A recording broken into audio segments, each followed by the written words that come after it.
What's up, Conquerors? My name's Clumsy Goldfish, and I'm your go-to Age of Empires 4 YouTuber for content, gameplay, guides, and more.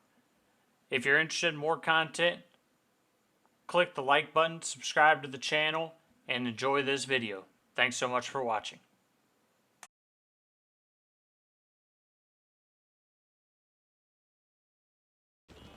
What's up, Conquerors?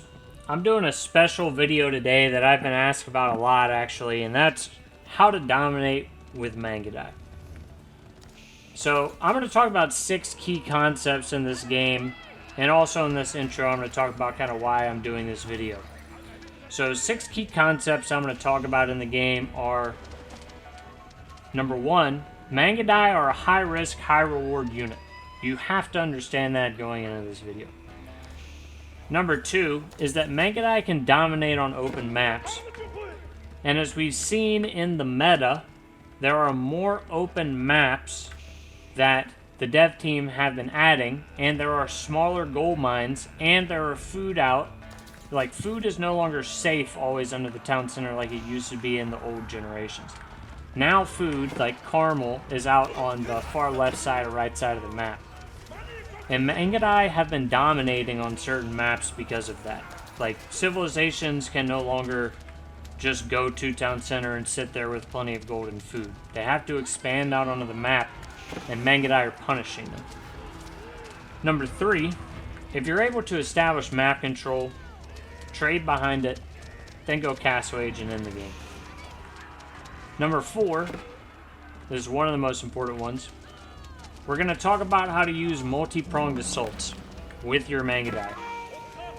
We're going to talk specifically about how to attack, left, middle, right, all at the same time. How to trigger an attack notification, let's say, on the right-hand side of an opponent's base at the gold, while your troops are moving in on the left-hand side of the base on the wood line. If you're able to do that with Keshiks and Mangudai, your rank is going to exponentially climb unless you're already a High Conqueror 3.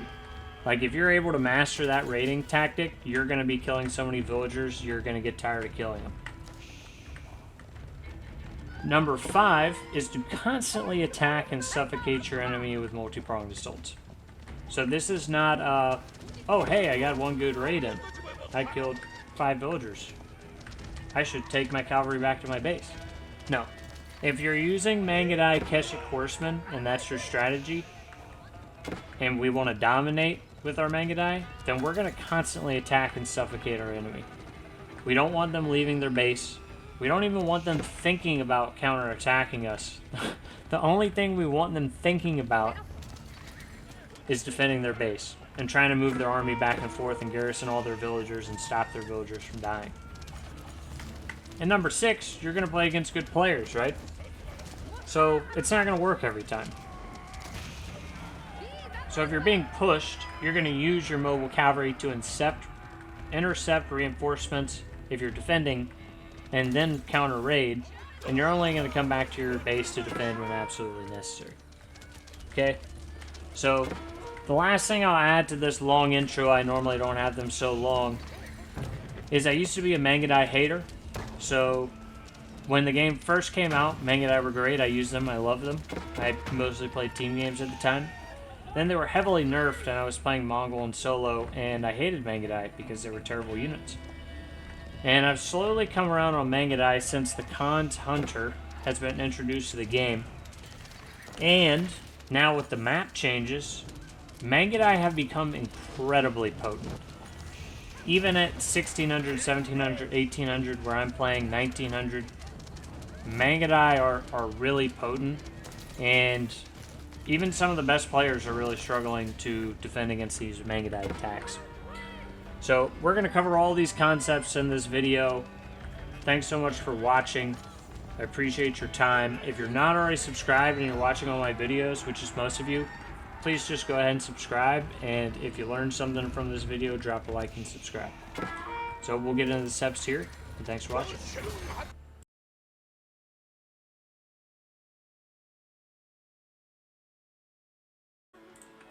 Alright, Conquerors, so the first thing I want to talk about are Mangudai basics. We're going to go through 3 things. We're not going to sit in a still frame the whole time, but I'm going to show some stats of Feudal Mangudai, Castle Mangudai, Imp Mangudai, and talk through each because Mangudai are very different in each age. Okay? Feudal age is actually when Mangudai statistically are at their worst. And they become increasingly better in Castle and then very powerful units in Imperial, especially once you get incendiary arrows. I mean, they will clean through any unit in the game in Imperial. Now, in Feudal, which is where we'll start, and we'll show some stats here of what Mangudai look like in Feudal. It's really a pretty weak unit. It excels still at raiding, especially at killing villagers and unarmored opponents like spearmen and archers. It's not very good at killing opponents like knights or horsemen, though of course, you can always run away. The thing to know about Mangudai is they're actually quite slow, especially, I want to say they're the slowest cavalry unit in the game. And even some infantry are actually pretty close in speed to Mangudai, if you didn't know that. Onabagesha being one of them. That's always frustrated me as a Mongol player, but is what it is. Once we move into Castle, the Mangudai are more of just a viable unit. Feudal, they're really used. You're just trying to pick off villagers. You really don't want to take engagements with Mangudai. You always want to run away, pepper the opponent, kill some Vills. Castle, it's a more viable unit. You never want to stand there and fight with Mangudai, but you can if you have to when they're in Castle. And then the Imperial stats, just base stats, they're still good units, but once you get silk bowstrings, incendiary arrows, and the blacksmith upgrades, Imperial Mangudai are pretty unstoppable. And so even if you haven't used Mangudai in Feudal or Castle, if you get to a point late game where you want to throw down some ranges, pump out some Mangudai to go, clean out 20, 30 villagers where an opponent has farms circling their town center, go ahead and do that. Imperial Mangudai will wipe those out. So those are the basic kind of stats walk through a Feudal, Castle, Imperial, Mangudai. And then let's talk about the purpose of Mangudai. So the purpose of Mangudai could probably be debated, but in my mind, Mangudai are a raiding unit. Okay? You never really want to build Mangudai if you're planning on defending your base or taking the fight straight to the opponent. You're building Mangudai if you're planning on heavily raiding the opponent, trying to get villager kills, and establishing map control. Rarely is building Mangudai about killing the enemy army as much as it is having map control so they cannot leave their base and kind of having a multi-pronged attack. And I'll talk more about that later. Because normally if you're using Mangudai, I'm kind of thinking more of a full cav strategy here, even if you add in some infantry. But, Mangudai, you want to kind of surround the enemy, attack from multiple angles. That might be 1, 2, 3 angles. That forces the enemy to stay in their base. You get out, get food. So, we'll talk more about Mangudai strategy later, how to dominate with them. But what do they specifically excel at? Mangudai specifically excel at raiding, being annoying, and killing villagers. And when I say being annoying, they seriously will frustrate your opponent if you're using them well. And that will throw your opponent off their game. I've legitimately had a lot of games I've played using Mangudai raiding, and it's got my opponent cussing, pissed off, saying, I'm in a hellhole right now. This is what I've heard before. Playing against this Mangudai style is a hellhole. So I think that's what Mangudai really excel at. Now there are a few things that they're pretty bad at, and this is why they are a high risk, high reward unit, is they're legitimately bad at base defense. I really don't care what anyone else says. Like, yes, you can pepper the enemy on the way to your base and pick some guys off, but if the enemy builds up a mass and they push on your base, you're going to need other units than Mangudai to sit there and hold it. Now, if you've snowballed a lead late into the game and you have, 50 Mangudai, of course you might be able to defend your base. But I'm just talking in general terms, they're bad at base defense. And there are some units that are good at killing, but they're kind of bad generally at killing units. They're good at kiting, but their damage potential against things like knights, horsemen are not good.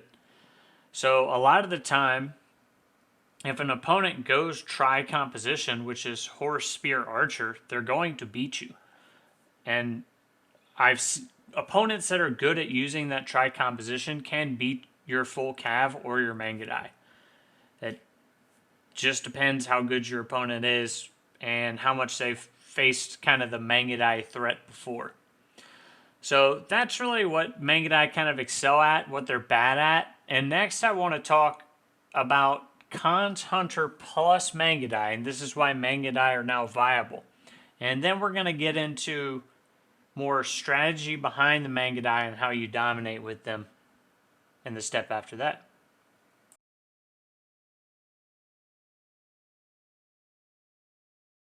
Alright, Conquerors, next thing I want to talk about are the Khan's Hunter with your Mangudai. Now, the Khan's Hunter is an unlockable unit that you can unlock by building deer stones to age up to feudal age. You cannot build Khan's Hunters if you do not build a deer stone. Okay, so that's something important to remember. You cannot manually build them, at least. You can sometimes get some out of the Cognate Palace, so I guess I stand corrected on that. Now, your base range of a Mangudai is 3.5 tiles of range, which I've got to be honest, is crap. Because an archer is 5, a longbow is 7. Okay, so longbow's got double the range. So if you were building base Mangudai against English, you would get absolutely punished. And even normal archers before Khan's Hunters were around could outrange your Mangudai easily, and that's one of the big reasons I never built them. I didn't think that their range made them viable after they were nerfed. Now, when you build a Khan's Hunter, this changes. So, a Khan's Hunter, also known as a Cunter by some, you'll hear people call them Cunters, but a Khan's Hunter, when in the radius of a Mangudai, increases their range. So there is a Khan's Hunter range aura. You can see the range cavalry are glowing. I actually want to see if this works for the Khan as well, now that I'm saying that. It does. The Khan gets increased range. I'm not even sure I like that, because normally the Khan alerts people to my presence before I want him to. But the Khan's Hunter range aura, if you're going to make Mangudai in your games, you need to go deer stones and then use this range aura with the Khan's Hunter. Otherwise, you really probably shouldn't even make Mangudai. So, the aura increases the range of nearby range units by 0.5 in feudal, 0.75 in castle, and +1 in an imp. Cavalry archers gain an additional 0.5 range. And so that means in feudal, my Mangudai goes from 3.5 tiles of range to 4.5, which means archers still outrange them, but just slightly. And that makes Mangudai pretty viable, right? Without the Khan's Hunter, they're not very viable. With the Khan's Hunter, very viable unit. Now, the Khan's Hunter does not deal a lot of damage. So you really only want 1 or 2 of these in your army at a time. Or if you split off into multiple groups, let's say you're operating with 3 groups of Mangudai on the map, have 1 Khan's Hunter in each. But the Khan's Hunter attack's really slow. So what they do? 4 damage every 2 seconds. So don't really count on them being worth anything other than the aura that they provide. It says always on. I was wondering why there's a toggle. But as far as Mangudai, they're crucial to your Mangudai in combat, raiding, defenses, anything like that. You can also use the Khan's Hunter just for your base archers. I definitely do this now, like your base archer, your crossbow, whatever. it's still pretty useful to have a cons hunter in that army. Just your kiting ability is much better. Your archers will shoot before their archers. Makes your base archers a lot more viable against, longbows or yeomen, that kind of thing as well. So anytime you're making Mangudai, you better have your cons hunters. Now we're going to take a deep dive in this next section onto how to actually dominate with Mangudai. I know I'm saving the best part for the last part. But I'm going to show a couple games and just bear with me through the games, but they show how well and how efficiently you can use Mangudai to dominate your enemy. So I hope you'll enjoy that section. Let's get to it.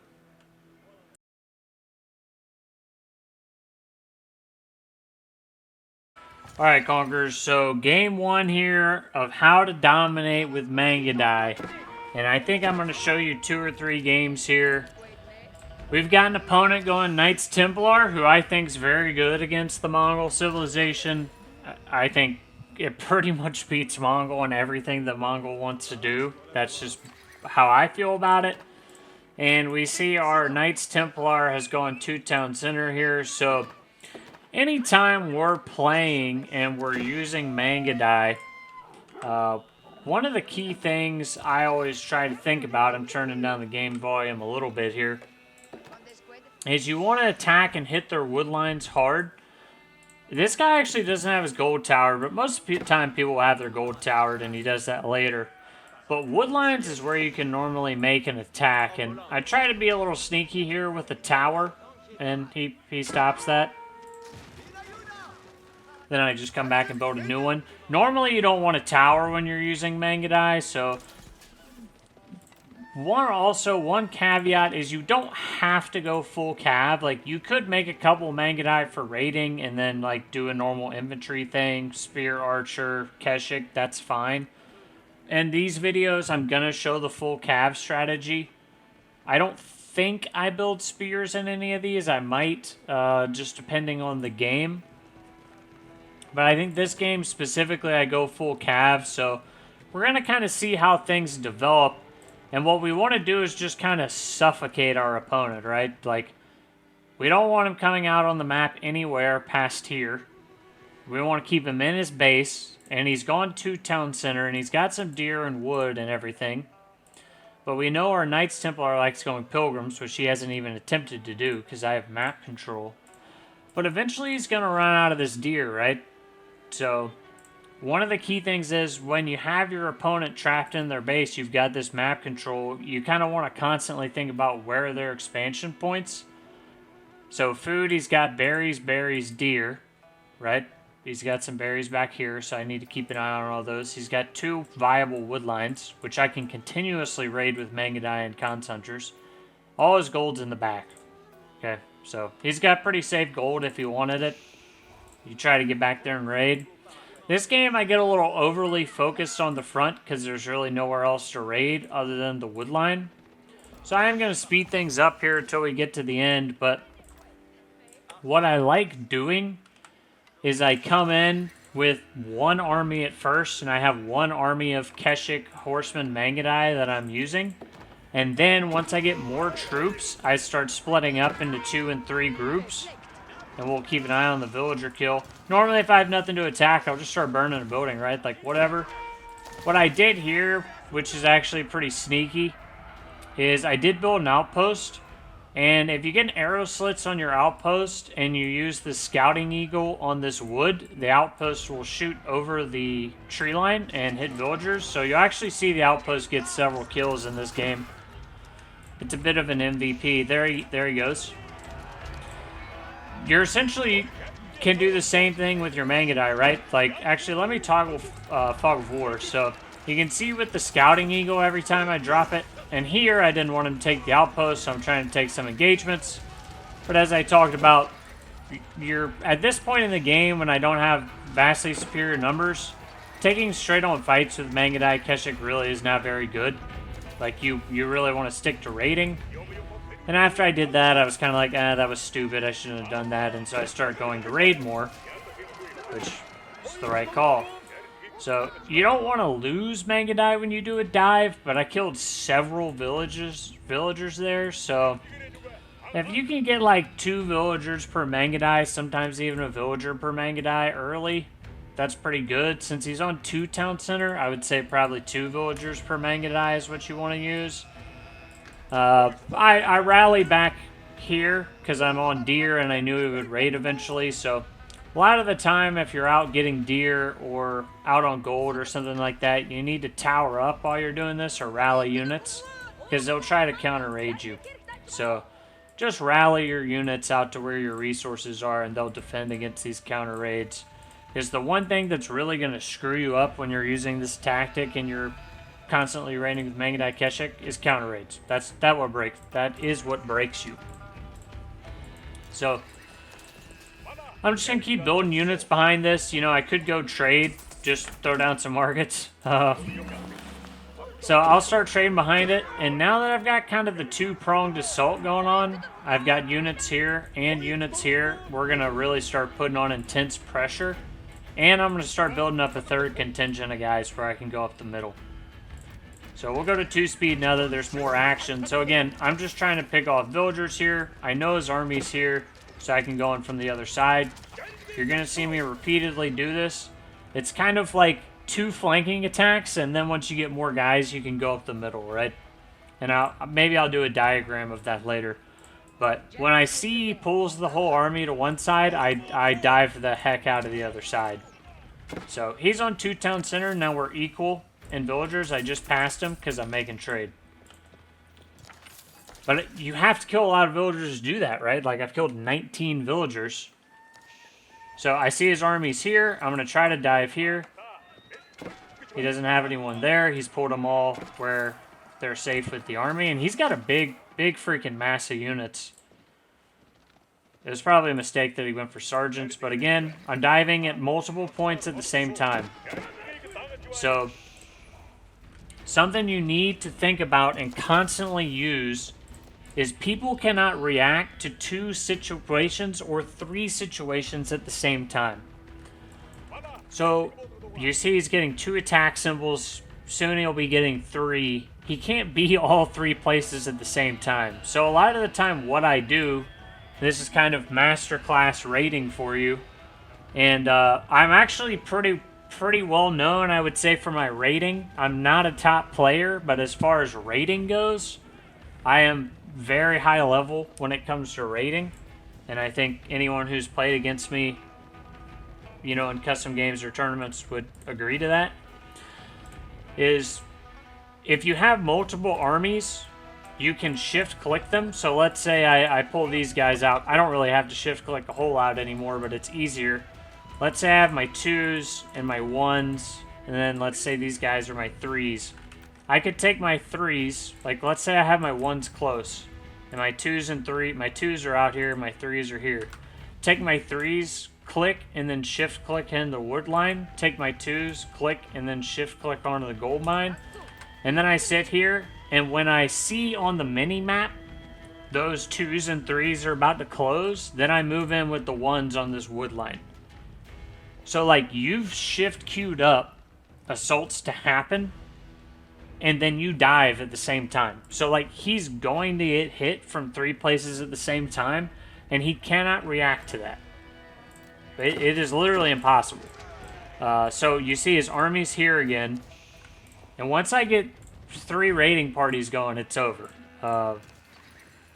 Very important that you have your +1 range damage and +1 ranged armor when you're doing this. Again, I'm diving back here. I see where his army is. 1s are here. 3s are here. Right? 2s were back here again on the gold. And see, I queue them up again. You see how I did this assault? And I pulled all of the armies out, and then I queued them up for actions again? I think am I grouping these guys up now? Yeah, for a big attack. Every time he moves his army, I go in and hit, right? He'd move these archers up to protect the 2s. Yeah, I'm going to send those guys in. As soon as he pulls the army to deal with these guys, yeah. Since he split his army, now I can kill his army. That was a really good trade for me. Killed a lot of archers. Lost these guys. Not at the end of the world. So, one thing you need to kind of learn how to do is you put your enemy on the back foot. You get map control. And once you're firm in your map control, you can start trading. And I have 10 traders, which is great at this point in the game, right? I've killed 36 villagers and I have 10 traders. And so, like, you keep attacking like this, you get map control, you trade a little bit behind it, and then you go to castle, and once you get your castle upgrades, it's over, dude. Like, if you've taken map control and you've been dominating in feudal, once you hit castle and you get the upgrades, it's over. So, you'll see when I hit castle, he'll call it. Because he knows, right? He's played against this strategy enough. He knows that means it's game over. So that's game one of how you dominate with Mangudai. And I was just going through some replays there. And I'm going to pull up a second game. I'm going to find a second game and possibly a third game and kind of talk through the same things, right? And it's not like this works every time. Like, some people are great at defending it. I can add that as a segment of what to kind of watch out for. A lot of times if people are going horsemen, archer, spearmen, they can actually defend pretty well against it. That and walls to close off some areas with towers. So, if y'all have any questions about game one, just let me know in the comments. Happy to answer any questions. Let me pull up game two here, and I'll kind of do another deep dive on how you dominate with Mangudai and how you get map control and what all that looks like.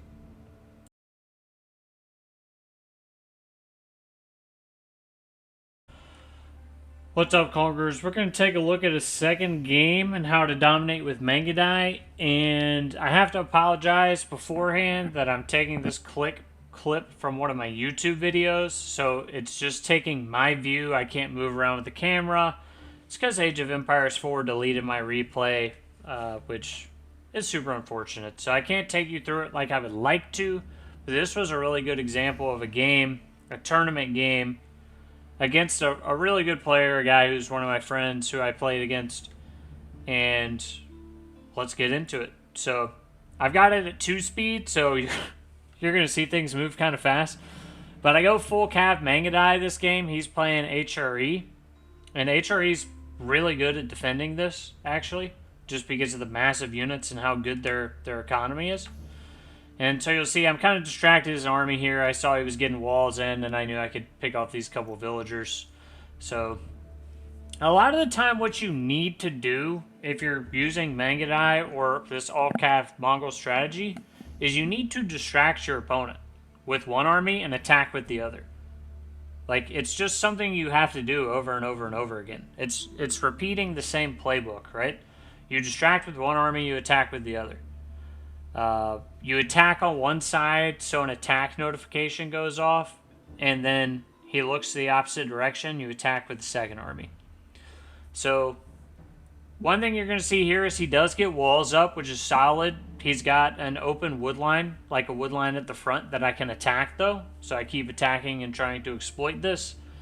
And then trying to get through the wall. So one reason I say walls never work to stop Mangudai is because you just burn the walls down, right?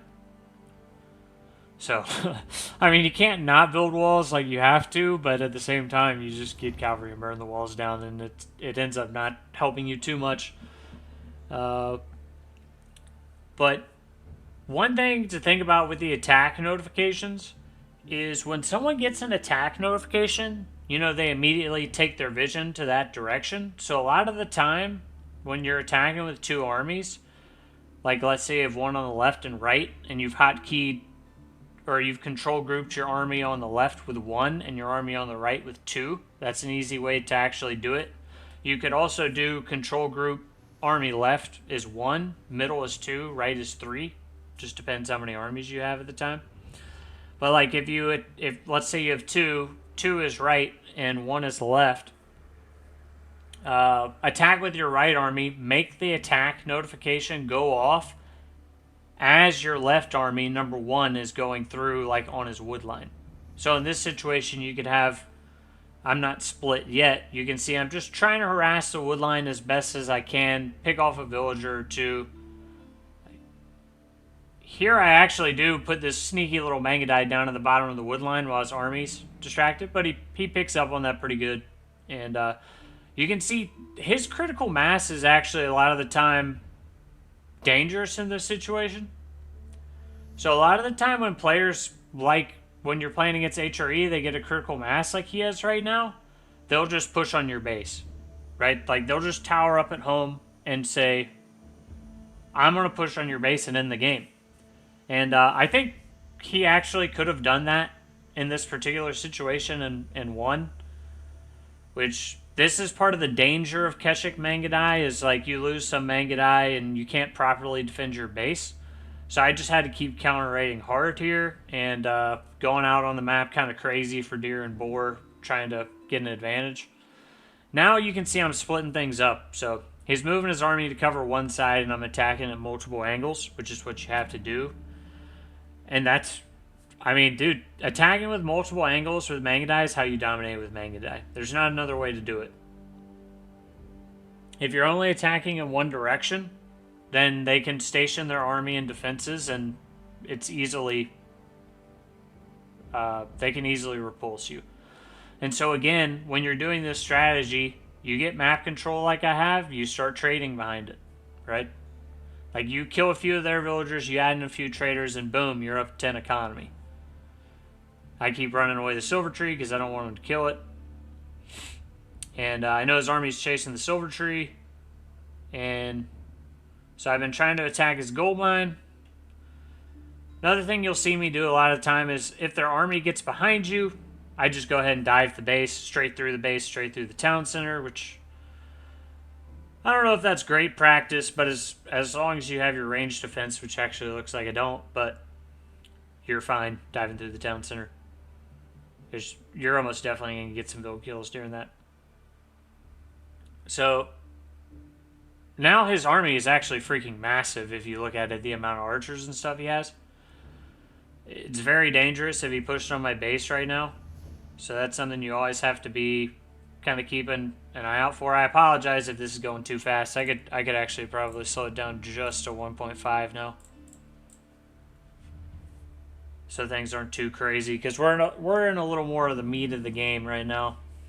So right now I'm just going to keep making units, keep making traders, and eventually I'm going to work my way up to castle because I've got him trapped in his base. Bad engagement there. You never want to run deep into the enemy. You kind of just want to pepper the outsides of their army with the Mangudai since you have the Khans Hunters. And then if they're... I don't have a good example of it in this game, but I'll try to find an example of it sometime. You'll see in my gameplay, if someone's chasing me down with horsemen, I'll tell my control group to like run away, and I'll select the Keshiks specifically and have the Keshiks turn around, charge the horsemen, and then pull the Keshik out.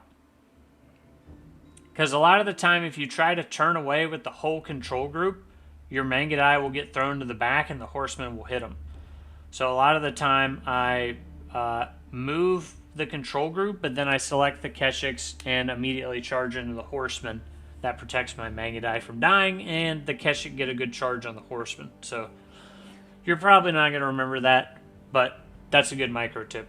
Like, very, very, very effective micro tip I've just kind of recently started using. So again, he's going to pull the army to deal with my ones. So what do I do with the twos?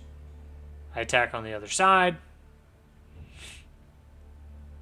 I could see he was actually probably aging up just because the way the prelate was moving out on the map. I thought that was weird. Figured he was aging up.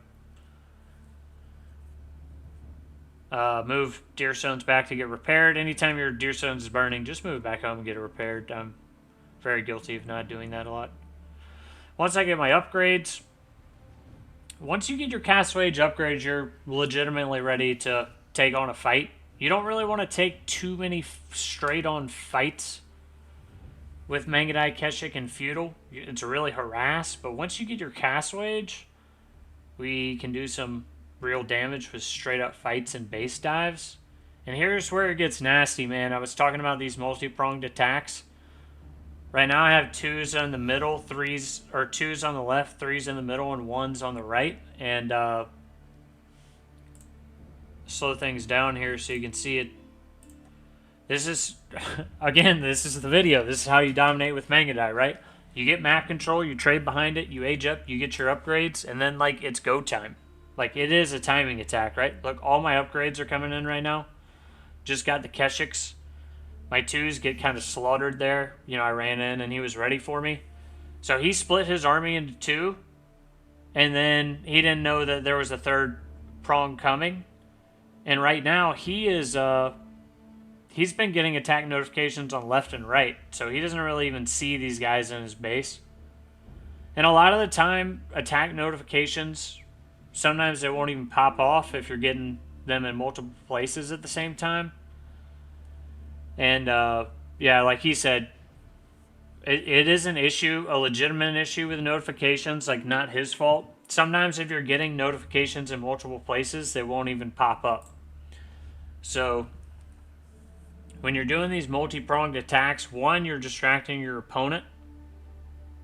And, like, you're hitting from the right, so he's going to move his army. Then you hit on the left. In this case, he had seen I was hitting left and right. So I took a third group, went straight up the gut as I hit left and right. He defended both sides, so he defended and won on the left side. I kind of killed his archers on the right side, but lost some guys. But then the third group went through the middle, and it was GG because of how many villagers they were killing. So I'm going to pull one more game. I've got one more good example because I've been playing some recently with the Mangudai.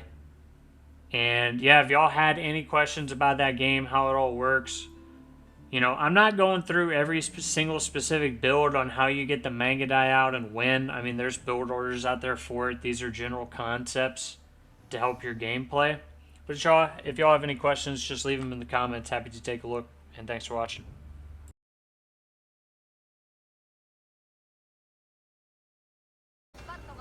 Alright, Conquerors, so what we've got here is actually a little bit different of a style than and I'll explain why, because they get pushed by this guy, and kind of how you survive a push and then punish him with Mangudai. So, in this specific matchup, I think Japan is in a really good spot when they play against Mongol right now, because I think their Dark Age is better. I've played a lot of Japan, I'm a good Japanese player, and it's pretty easy to kick the crap out of Mongol, and at least in my mind, everyone has, you know, different experiences. So he's going to destroy my Ubu here. I'm going to play at 8 speed for a little bit. And what the Japanese play here is, you know, Dark Age Rush to Fast Castle. So I will make some units in Feudal. This is actually going to be more of an Imperial unit spam. And, I do go Imp here, but I build some units to kind of tide me over. And so I do build units in Feudal, and we'll follow these guys around. So, you know, I made some units just trying to do some general raiding, so I was on Deer. I know he's probably going Castle. So I am doing the normal, you know, Mangudai Keshik here. You find a house or something like that out in the open that you can burn for the bounty, you know, go ahead and do that. That's a good idea. Costs him 50 wood, gives me 50 resources, so that's, you know, 100 res swing, which I'm happy to take. So, just trying to idle his gold mine a little bit there. And if I didn't say it already, what I'm trying to show in this game is a little bit different of a gameplay than the last two games, because I did not dominate and I did not win with Feudal Keshik Mangudai. I lost, like, pretty bad, because this guy goes Dark Age Rush, Fast Castle. So the Dark Age Rush obviously throws you off. Then he hits Castle, and he's got Mounted Samurai and stuff, which you really can't handle at this point in the game. So I'm going to kind of show you how to deal with that. So there's kind of two options. One is you get a castle yourself and fight. This time I actually went to castle and just tried to hold on, and then I went to imp with cognate and finished the game off. So just kind of showing you a different way of how this cav strategy works when it doesn't work like you want. and it can be a bit tougher. So I'm just trying to pester the wood line as much as possible. He's got some spears. Trying to pick off some villagers. Haven't killed any yet. So first villager kill there. Like, you know, I'm not getting great value here because he's done pretty well, right? Like, he's got a tower here. He's got a tower here. So, you know, what do? He's building another tower. So he's putting arrow slits on the towers. So I've still gotten out of all of this. A lot of the time you look at a base and you say it's impenetrable. I've still got 4 villager kills, dude. And I think he's killed my Uvu. I don't think he's killed a single unit yet. I've killed 4 villagers. And he's got an army, 2 towers, and a town center. The towers both have arrow slits. So at this point in the game, I'm actually doing pretty freaking good. Now things get worse. But because now I really can't raid, right? He's got 2 outposts with arrow slits. And I noticed this is exactly what he should do. What I was talking about in game 2. Once you get that critical mass I kind of have a hard time dealing with, or Mongol will, he just pushes on my base. And I'm out here with deer and berries, right? So like, I have to run away. I can't kill his army with what I have because I have some Mangudai. And my Mangudai cannot kill this unit mass that he has. Because he's got a good unit mass. So, one thing you want to do is just try to intercept reinforcements so they can't get to the main army. So, I do a good job of this for a little bit, and then I kind of screw it up. But you really kind of always want to intercept those reinforcements. Now he starts really pushing on me. I did age up with Step Redoubt. And so at this point, I'm thinking, you know, build some units to survive. See if I can somehow get fast imp, but I'm really worried about my food right now. I have no food. So, again, I've got Castle Age Mangudai. Keep making Mangudai Keshik. See what I can kill. I'm still going with the full Mangudai strategy at this point. So, just trying to pick off as many guys as possible. Not a good fight here. Yumi's killed a lot of my guys. So, army value and destroyed value is really pretty similar now, and I'm like, I cannot beat that army, I will just leave. It's just generally what you need to do, right? If you can't beat the army, you should just leave. Problem is, you know, he's got towers freaking everywhere, and I really can't kill anything. So, not ideal. So, picking off more reinforcements, just doing what I can. You know, one thing you can do when you get this map control, I don't even really have map control in this game, I take that back. In the other games, when you have map control, and even when you don't, just try to get the prayer tent up and slip out some monks to get relics. These relics will save your life. Just the free gold income is so helpful, dude. So, anytime you hit Castle Age, throw down the prayer tent to get relics. 2 at a minimum. So, you know, dived woodline, didn't get any kills. Lost a few guys, so not good. He's back here. You know, he pushed. He's kind of kicking my butt. So, again, I keep checking his gold because I'm hoping when he moves out of gold, I'll catch him. Just defending home the best I can. I thought I was going to intercept more reinforcements, but turns out he had a lot of guys here, so I kind of got destroyed. And, he probably should have just built rams. He kept fighting in here, and I was building more towers, and so I ended up kind of cleaning up the army that he had here, which was lucky for me. You can see destroyed value difference now, but still kind of running out of food, and I made a mad dash to the bottom here to get gold. So, again, I defended the base. I know I can't sit there with my mobile cavalry, so you got to go out. Even if your raids haven't been successful, you just have to keep doing it, man. Like, eventually you're going to catch them out. So, if you've got the Mangudai and you've got the Keshiks, you just got to keep coming out here. I'm still waiting for him on the gold, hoping he's going to move out there. Just decided to destroy house. Did kill some villagers here, so, like, you know, good value. 10 Vill kills now. Like, that's not terrible. Again, he's attacking me, so One thing you gotta learn how to do when you're using Mangudai Keshik is you've got to learn how to defend and attack at the same time. So if you're being attacked, you have to learn how to counter raid. And I've kind of been thinking I might do a video on counter raiding. I'm sure there are some people out there that you're just not going to be able to learn how to do this. But kind of what I'm doing at home right now, because I know he was going mounted samurai, is I've been building up crossbows just to defend. I'll use the crossbows to kill the mounted samurai, take those out, and then the Yumis can't do anything. Like, I have a bunch of towers I can just garrison and the Yumis will die, right? So I'm using crossbows to kill the thing that can actually dive me, and then the defensive buildings will clean up the rest.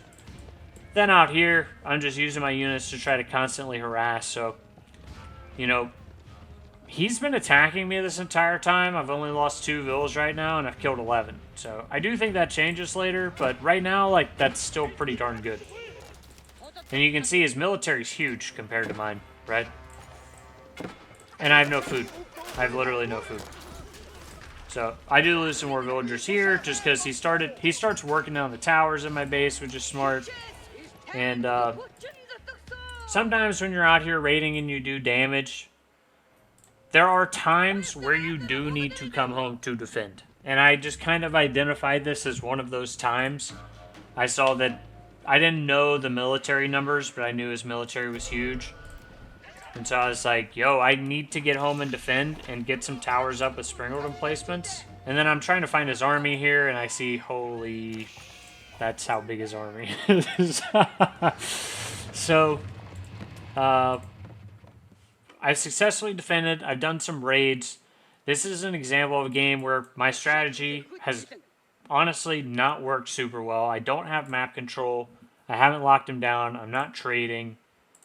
And I thought I was kind of screwed in this game, which is why I went with the Cognate Palace. That was kind of like my one hope to push him out. And I've got a bunch of springald emplacements on these towers. So I kind of just said, I'm going Cognate Palace. I got 3 relics without any map control, which was great. And I knew this would start spamming out units. I also knew he would dive me as soon as I hit Imperial, because that's what you got to do.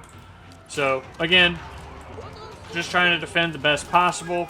Pull back behind the defensive structures. Let the defensive structures do the work. Charge in and out to try to deal as much damage as possible. And at some point, you got to kind of make a stand, right? So, I go ahead and try to make a stand here. I know my Cognate Palace is going to make units. And this is where earlier in this video we were talking about, feudal, castle, imp, Mangudai. This is a time I've pushed the enemy back. He's actually got more economy than me now because he's killed a lot of my villagers. And I think he's probably on 2-town center, I can't remember. But this is a time where I'm thinking, I need to get Imperial Mangudai, and I can win this game with Imperial Mangudai. Like, if you ever get to this situation and, you've been stuck in your base, you finally hit Imperial, you think the enemy's got more eco, yeah, throw down some archery ranges and start making Imperial Mangudai. And you can see I'm getting the upgrade, range damage, and Imp Mangudai. Because Imp Mangudai, I'm pretty confident can bring you back from any game in Age of Empires 4. Like, the opponent could have 100 villagers, and your Imp Mangudai could kill 90 of them. So, that's just something to remember when you hit this point in the game. If you feel like, that's going to be kind of your Hail Mary. Elite Mangudai are even pretty good at just killing enemy army. I mean, they're really good, dude. So, I don't have enough to get Incendiary Arrow right now, but you really want Incendiary Arrow with Elite Mangudai. And he's going heavily into spears, because that's what he has resources for. Mangudai will shred those. He just sees I have a lot of Keshiks right now. And, I've been capturing Sacred Sites. Should get this one too, but I didn't want him to see me on the gold. Now I've got my Elite Mangudai. So, now, the strategy comes back, right? The strategy is back. I'm going to attack from multiple sides. Like, I'm finally out of my base. I'm finally making a crap ton of Mangudai. I'm getting incendiary arrows.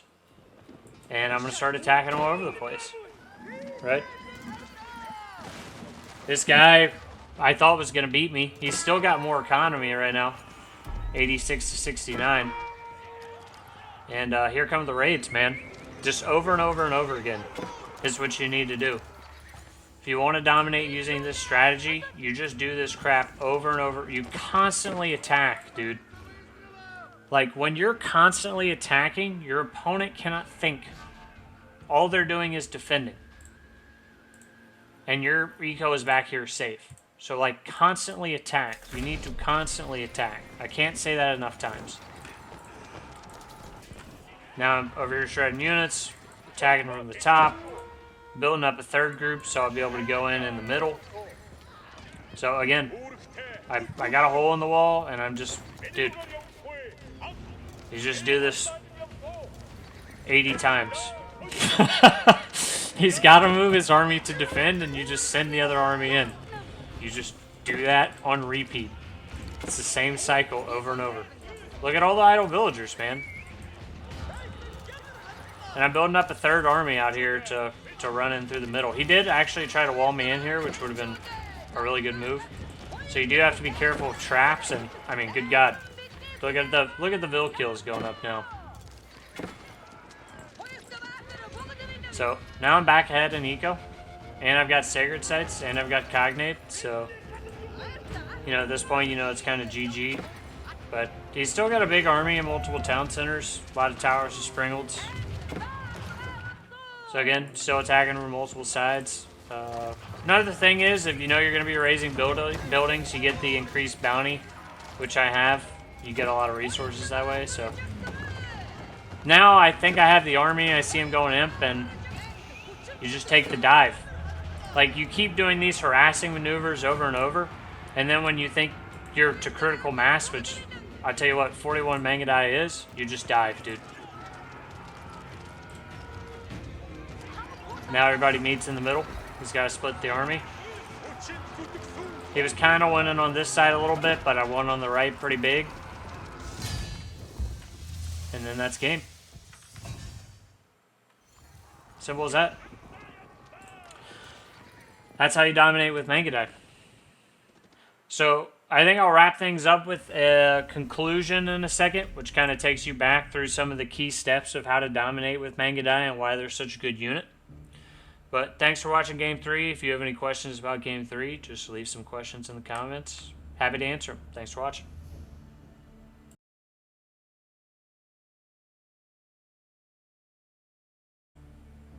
Alright, Conquerors. In conclusion, I want to leave you with some key steps of everything we talked about in the video. If you made it this far, which a lot of you probably didn't. Number one, if you're not subscribed and you're watching all my videos, please go ahead and subscribe. Will help out the channel. If you enjoyed, drop a like, subscribe if you learned something new. And the 6 key takeaways I have are 1. Mangudai are a high-risk, high-reward unit. There's no other way to say it. They are high-risk, high-reward. You could lose a game fast using them. You could win a game fast using them. Number 2 is Mangudai dominate on open maps. And in the current meta, there's a lot more open maps. There's a lot smaller golds. People are moving out for food, gold. Mangudai are dominating because of that. Number 3, if you're able to establish that map control behind Mangudai attacks, trade behind it, then work your way to castle and get Castle Age Mangudai. That's an easy way to end the game. Number 4, which is the most important, is use multi-pronged assaults. Trigger an attack notification on one side of the enemy base, then hit the other. So, if you're on the right side of the base, hit the gold mine while you have a separate army of Keshik Mangudai going in on the tree line on the left side of the base. You're going to climb in rank fast if you do that, I can guarantee it. Number 5, constantly attack and suffocate your enemy with multi-pronged assaults. Same thing, but you need to be constantly attacking your opponent. Number 6, if you're defending, use your cavalry and your mobility to intercept resources. Try not to take straight on fights. intercept the opponent, destroy their reinforcements. Then, if you absolutely have to, you can go back to the base to defend. If you're using full cavalry, you can also just build some infantry at home to defend with your springled towers. And lastly, drop a like on the video, subscribe if you learned something, and I'll see you guys in the next guide. Thanks so much for watching.